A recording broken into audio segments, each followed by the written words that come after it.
Now, the below freezing temperatures this weekend may impact the animals at the stock show that spend a lot of time outside. Right, so here to talk more about that is legendary stock show veterinarian Dr. Marvin Beeman, a celebrity in our presence. Thanks for coming in. Well, it's my pleasure.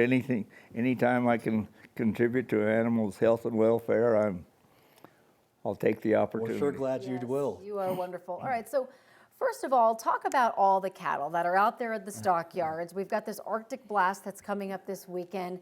What do they do for the cattle that are out there? Well, first of all, the cattle, for instance, that that are showing down in the stockyards, that's not a problem for them. God has made their hair coats to adjust to the weather.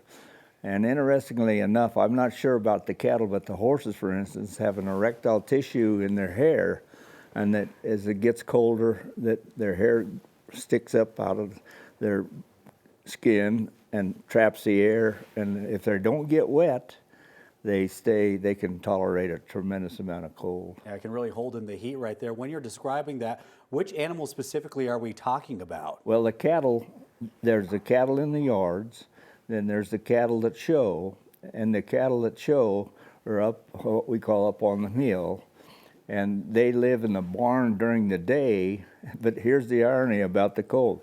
They want it as cold as they can get it in there, inside of the barn for those show cattle, and at night the cattle go out to what they call tie-outs on purpose so that they will stay chilly, and their hair coats are so they can trim them up and make them look so beautiful in their situation. Interesting. So for anyone who's coming out there this weekend, I'll be out there. I get to go on the stagecoach on Saturday, which I'm very excited about with the Clydesdale. It's going to be so much fun. But for anyone that's coming out there and they're seeing all the animals and they know it's freezing cold, nothing to be worried about. These animals are made for it. They're used to it, right? They're used to it. Those that need to be outside and those that need to be inside will be inside. There's, for instance, the sheep and the goats and the swine, they're inside. They're inside. They don't have that type of hair coat. And so consequently, cold's not an issue for them. And all the horses are inside. Now, you were talking about trying to keep the animals dry in all of this as well. You said as long as they don't get wet, they are fine. I remember several years ago, we were covering, what was that called? The bomb cyclone out on the eastern plains. And they were having to get some of the cattle and even the horses into their houses at the time right there. When do you know that an animal may be in distress? When is it time to maybe relocate them? Well, that's an environmental adjustment thing. I've very closely watched a group of horses up in North Park. Fact of the matter is, I had a broodmare up there that was pregnant, and during the winter she lived outside, and the temperature was 56 below zero for a week. Wow. They don't freeze their feet.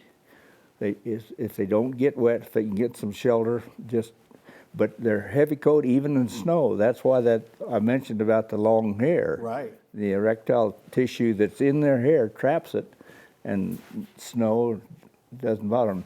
There's a real interesting thing about not freezing their feet. There's called an arterial venous shunt. So if the temperature says they need more blood supply in their foot, this shunt will shut off so the arterial blood all goes to their foot and then back out. And as it adjusts, and that shunt helps that happen. It sounded like natural armor right there. Exactly. Yeah. That's exactly right. And I was just absolutely, this was a real lesson to me about this, personally having this mare up there.